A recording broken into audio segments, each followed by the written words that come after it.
Man United XI from when Rangnick was last at Old Trafford and where they are now. A decade has passed since Ralph Rangnick last walked his team out at Old Trafford. Back in 2011, Manchester United's newly appointed assistant manager was head coach of Shaki and guided them to the semi-finals of the Champions League. They came unstuck against Sir Alex Ferguson's side, but after finishing top of their group and knocking out defending champions Inter Milan in the quarter-finals, Rangnick and Shaki were arguably the success story of the competition. Some soon-to-be famous faces lined up for the German side that night, including Manuel Neuer, Julian Draxler and Joel Matip, but they were still comfortably beaten 4-1 by a United side who took Ferguson to what would be the last Champions League final of his career. 10.5 years on, Daily Star Sport takes a look back at the side who knocked Rangnick out and what has happened to them all since. The 4-1 victory over Shaki would actually be one of Edwin van der Sar's last ever matches. The legendary Dutchman retired at the end of the season at the ripe old age of 40 after United's 3-1 defeat to Barcelona in the Champions League final.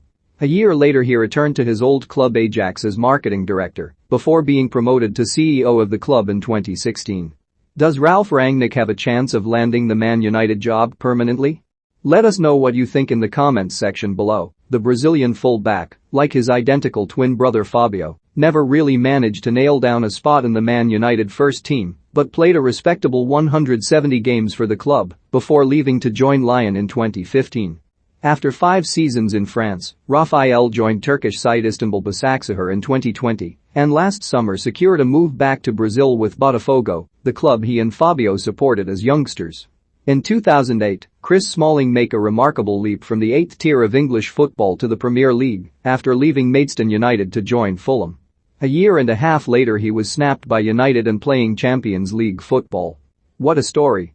After making over 300 appearances for the Red Devils, Smalling was loaned out to AS Roma in 2019 before making the move permanent a year later. Over the summer, the 32-year-old was joined in the Italian capital by former United boss Jose Mourinho. Johnny Evans never properly established himself in Man United's first team, understandably playing second fiddle to the likes of Rio Ferdinand and Nemanja Vidic, but in recent years the Northern Irishman has grown into one of the most underrated defenders in the Premier League. He left United to join West Brom in 2015 and quickly attracted attention from the likes of Arsenal, Everton, and Tottenham. Evans eventually opted to join Leicester in 2018 and helped the club to successive fifth-place finishes in 2020 and 2021. Like Van der Sar, the Champions League semi-final win over Shaki was one of O'Shea's last games for Man United. The Irishman joined Sunderland in 2011, making over 250 appearances for the club before leaving for Reading in 2018. Following his retirement as a player a year later, O'Shea joined the backroom staff at Reading as a first-team coach. Although he wouldn't leave the club until 2012, the game against Shaki was Darren Gibson's penultimate match for Man United. The Ireland-born academy graduate joined Everton, but his career came to a grinding halt in 2013 when he sustained a serious knee injury. After making just 69 appearances for the Toffees across his 5-year stay on Merseyside, Gibson left to join Sunderland before brief spells with Wigan and most recently Salford City, the club owned by United's class of '92. Paul Scholes announced his retirement 2 weeks after United's victory over Shaki, but reversed his decision less than a year later. After playing 42 more times for the club, bringing his overall total to 718, he retired for the second time in 2013.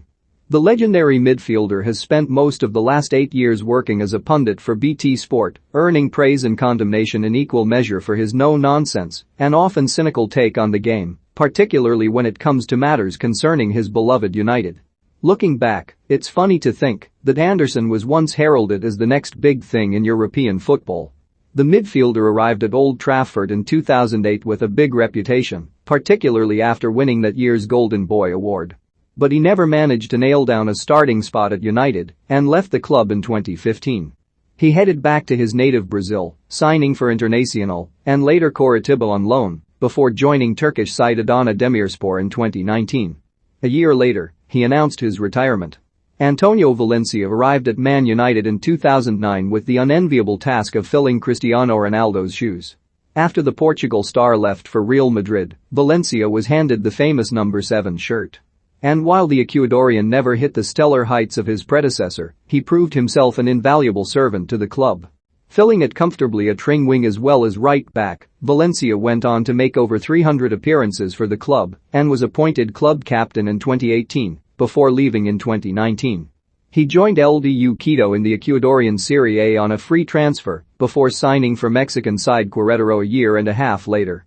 Valencia officially retired from the game in May this year.